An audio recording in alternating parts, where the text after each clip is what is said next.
Thank you for joining us for this episode of Kyber Clips. I'm Mike Jafrida, President of Kyber Security, joined by Bob Thomas, Virtual Chief Information Security Officer for Kyber and our clients. Welcome, Bob. Thanks very much for having me, Mike.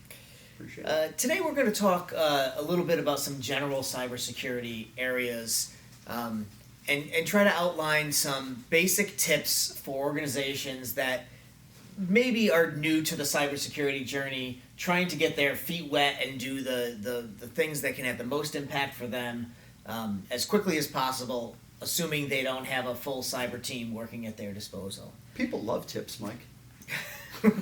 Well, I hope they love these tips, Yeah, Bob. there you go. That's really the goal.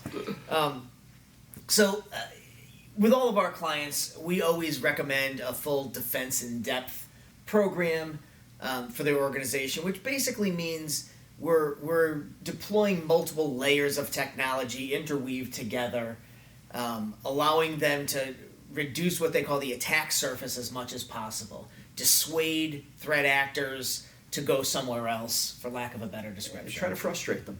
Frustrate them, they're lazy, let them go somewhere else, right? But a defense in depth program probably includes 6, 8, 10, 12 layers of defense, depending upon what your organization is and what you have to protect, the type of infrastructure that you have out there. And now everybody can start there, and we understand that. So what I wanted to get some feedback from you, Bob, is on if you can't do that, you can't build Rome in a day, to use a phrase from a good friend of mine. Where would you start? What's the first thing you do? Where do you go from there? Talk to me about the first thing you do if there's only one thing you could do. Well, I think the one thing that we always talk about is MFA, multi-factor authentication. So that's the concept is something that you have and something that you know. So the something that you know side of things is a username and password. Hopefully you know those pieces. You're not going to get into a system without those. But once you put that information into a system that has MFA enabled, it's asking you for something else. It's not asking you for another password. It's asking you typically for a code, or if you're using your phone with an app, it will ask you to approve the connection. So it's tying you together and your presence with the information you've given the system. And that MFA, look, it's not foolproof.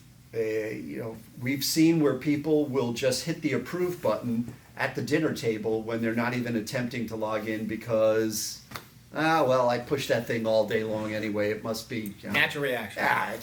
Just approve, as opposed to hitting the deny, which is probably what they should do because probably somebody's trying to get into their account and you just let them in. So it's not 100% foolproof. People have even been able to crack the technology.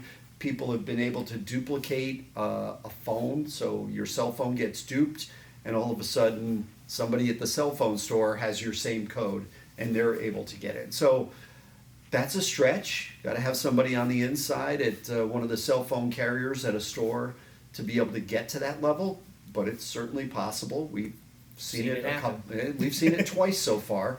Yeah. So I don't want to say it's impossible, but it does present an almost insurmountable challenge for a threat actor to try to get into your system if they don't have that piece of data. They don't have the 6-digit code that just came up on your phone that's only good for 30 seconds. At least for the drive-by hackers, right? Yeah, it's not going to stop a nation ones. state, but it's certainly going to stop the drive-by hackers who Absolutely. just bought some free malware off the web and the dark web. They are inherently lazy and will just move on to somebody else that they can try to breach.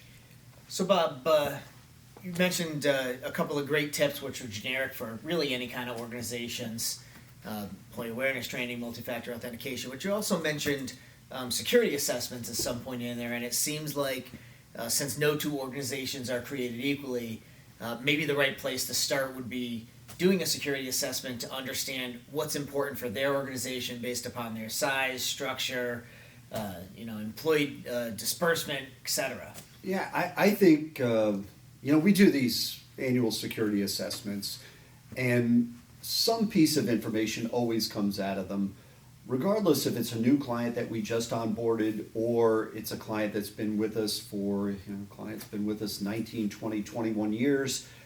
we find out something or something has changed with compliance, if they're covered by a compliance, or they've gotten a vendor security assessment questionnaire from somebody they do business with saying, do you have these controls in place? All of this bubbles up to, hey, do you really have the right controls in place? Are you doing MFA everywhere? And then all of a sudden, we ask the question, are you using it on that application? You know, you subscribe to that new application that we just found out about. Are you using multi-factor there? Oh, yeah, I don't think we ever really enabled that. And everybody should know, this stuff isn't necessarily enabled by default. So you really have to kind of dig in and make sure and, you know, double, triple check that the stuff is really, the security controls are in place and you're using them and using them right. Well, and again, as we're talking about folks who are starting from the beginning, you may not have any security controls in place, but that would certainly help you understand what's available out there. And someone doing that for you can help prioritize which ones are the most important for you. So Okay. thank you for that information, Bob. Great. And thank Thanks, you all Mike. for joining us on this episode of Kyber Clips.